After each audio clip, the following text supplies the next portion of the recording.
Next, let's talk about confidence interval.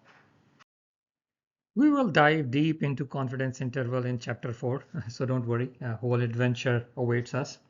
But for now, just remember, a confidence interval is basically an estimated range where the true population value probably lies based on our sample data. It is like saying, hey, I didn't ask everyone, but based on this small group, I'm pretty sure the real answer falls somewhere between this value or this value, probably.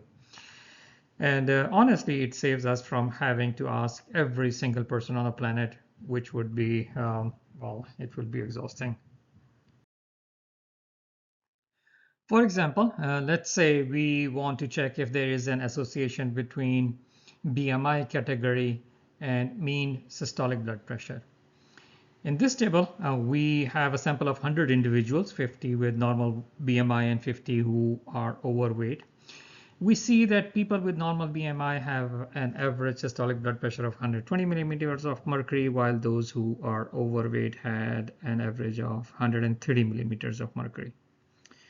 So there is 10 millimeters of mercury difference between the two groups.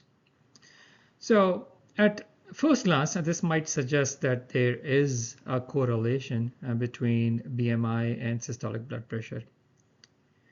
But here's the catch.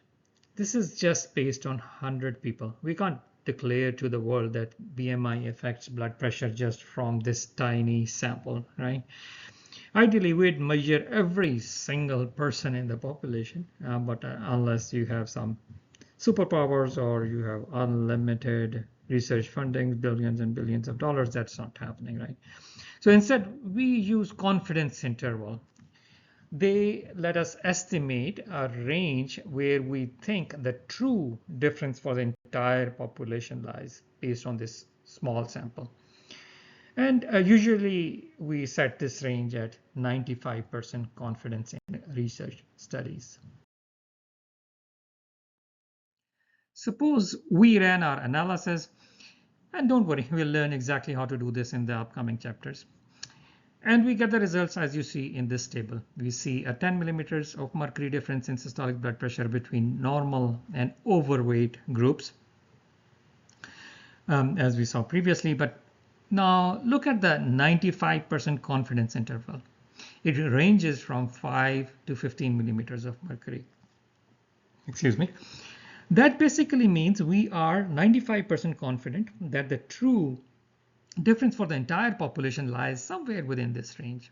It is like saying, okay, it might not be exactly 10, but we are pretty confident it's somewhere between 5 and 15, right?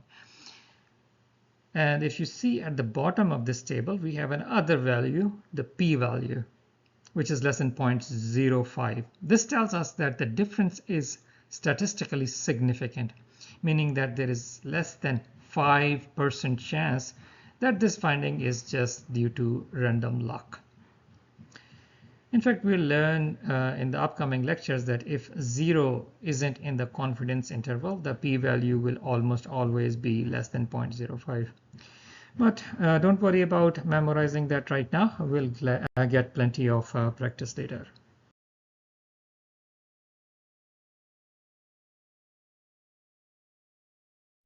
Okay, again, go to Task and Utilities. Under My Tasks, under Tasks, under Statistics, double click on t-test. Make sure under Data tab the correct data set is selected. Under Roles, under t-test, open the drop down and choose to sample t-test. Let our analysis variable be diastolic blood pressure and the grouping variable be sex. And on the Options tab, we are going to keep all the default options, and we are just going to submit the code. Okay, so here are our results, and we are going to analyze the fourth table from the top. So what we see in this table is that The mean diastolic blood pressure of females is 84.6 and that of male is 86.2. So there is a difference of almost 1.6 millimeters of mercury between females and males. But the thing is that this difference is for the sample of 2,800 females and 2,300 males, right?